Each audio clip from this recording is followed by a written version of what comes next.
For advertisement, call 8125893028. Our Gmail maxtvtelugu@gmail.com. Hi hello నమస్తే welcome back to Max TV. నేను మీ శ్రావ్స్. ఈరోజు మనతో పాటు ఉన్నారు ఆయుర్వేదిక్ స్పెషలిస్ట్ అండ్ అలాగే family coach doctor Anu Chowdary గారు.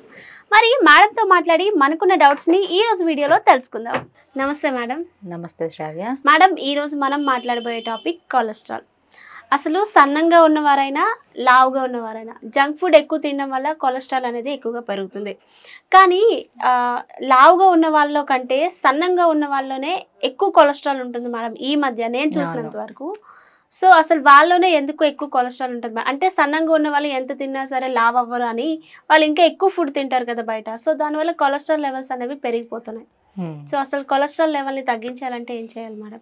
లావుగా ఉన్నవారైనా సన్నగా ఉన్నవారైనా ఒక పద్ధతిగా తింటే మన బాడీలో కొలెస్ట్రాల్ అనేది ఉండవలసిన వరకే ఉంటుంది. అండ్ బాడీలో కొలెస్ట్రాల్ ఉండడం వేరు, అండ్ బ్లడ్లో కొలెస్ట్రాల్ లైక్ ట్రైగ్లిజరైడ్స్ అంటాం మనం, సో అవి కూడా లైక్ అబో 200 250 అబో ఉంటే మనకి బ్లడ్లో కూడా కొలెస్ట్రాల్ ఉందని మనం కన్సిడర్ చేయాలి.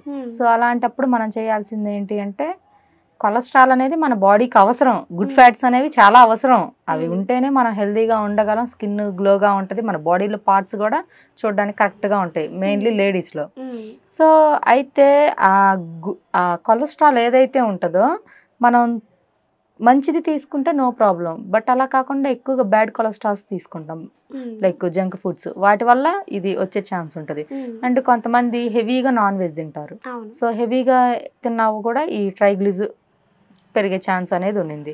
సో మనం ఈ కొలెస్ట్రాల్ ఎక్కువగా ఉన్న వాళ్ళు ఈ ట్రైగ్లిజ్ తగ్గించుకోవాలి, బ్లడ్లో ఉన్న కొలెస్ట్రాల్ తగ్గించుకోవాలి అని అనుకున్న వాళ్ళకి రెండు టిప్స్ చెప్తాను. ఆ టిప్స్ ఏంటి అంటే, ఫస్ట్ నాన్ వెజ్ స్టాప్ చేయాలి. లైక్ మనం హెవీగా నాన్ వెజ్ తింటూ ఉంటారు, సో అటువంటి వాళ్ళందరూ కూడా నాన్ వెజ్ ఒక 1 week or 10 days non veg stop చేస్తే మనకి బ్లడ్లో ఉండే కొలెస్ట్రాల్ అనేది ఆటోమేటిక్గా తగ్గిపోతుంది. ఇదొకటి.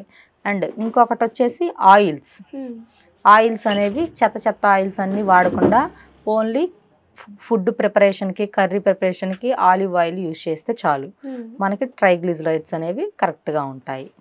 ఇదొకటి. అండ్ థర్డ్ టిప్ వచ్చేసి, ఎక్కువగా మనం half cooking vegetables, green leaves like ఆకుకూరలు, ఈ 2 ఉడకబెట్టుకొని ఒక చిటికెడు సాల్ట్ పెప్పర్ వేసేసుకొని 2 పూట్ల తిన్నామనుకోండి, ఇవే మనం టిఫిన్ లాగా నైట్ డిన్నర్ లాగా.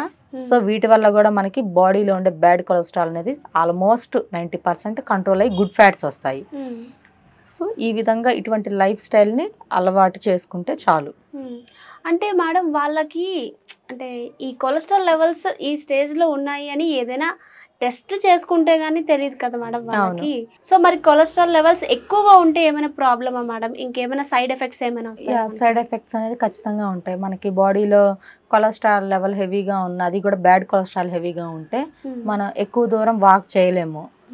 లైక్ కొంత దూరం మనం నడవగానే లైక్ అలసట్లా వచ్చేస్తే మనం అంతటితో ఆఫ్ చేసేస్తాం, నడవలేము, ఏ పని కూడా మనం యాక్టివ్గా చేయలేము. ఇదొకటి. అండ్ వీళ్ళకి ఏమవుతుంది అంటే, ఎప్పుడు కూడా వామిటింగ్ సెన్సేషన్ వచ్చినట్లుగా అనిపిస్తుంది బాడీలో ఈ హెవీ కొలెస్ట్రాల్ ఉన్న వాళ్ళకి. అండ్ ఇవే కాకుండా నెంబర్ ఆఫ్ సిమ్టమ్స్ ఉంటాయి, అది డిపెండ్స్ ఆన్ ఆ పర్సన్ బాడీని బట్టి. సో అందుకని ఇది మంచిగా అయితే కాదు, మన శరీరంలో ఉన్న కొవ్వుని ఎప్పటికప్పుడు కరిగించుకోవడం చాలా మంచిది.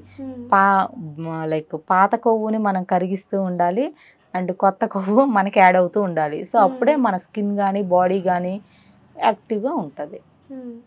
మొత్తం మీదకి కొలెస్ట్రాల్ అనేది తగ్గించుకోవాలంటారు ఒకవేళ హెవీగా ఉంటే. అవును. సో అది తగ్గించుకోకపోతే సైడ్ ఎఫెక్ట్స్ అనేవి తప్పకుండా ఫేస్ చేస్తారు. అవును. రైట్ మేడం, చాలా చక్కగా చెప్పారు. Thanks so much.